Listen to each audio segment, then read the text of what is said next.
Hey guys, welcome to our channel, and in this video I'm going to show you how to find, change and reset Roku pin. What is Roku pin?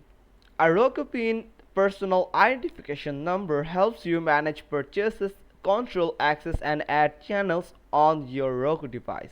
Here is an important note for you. You cannot view your current Roku pin directly. If forgotten, you need to reset or create a new one through your Roku account.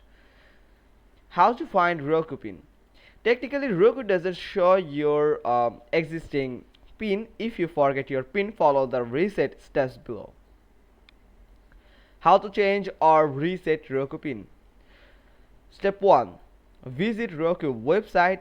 You have to go to www.my.roku.com actually, and then you will find this type of interface.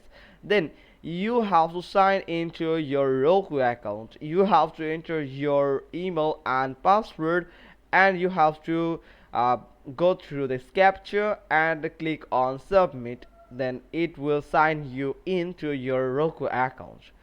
Now step 3 is go to pin preferences.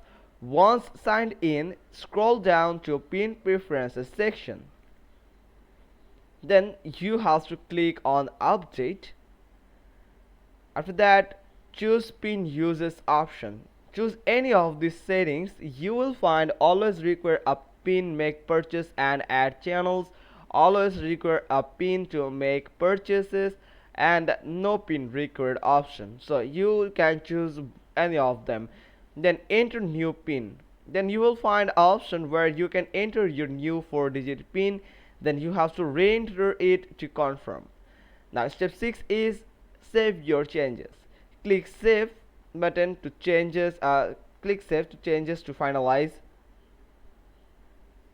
Then if you forget your Roku pin, then reset it.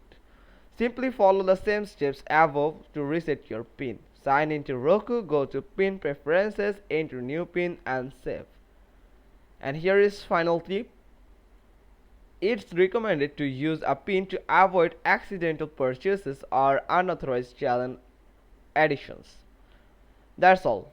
Hope you got this. If so, then give us a thumbs up, leave a comment below, and thanks for watching. Till next time.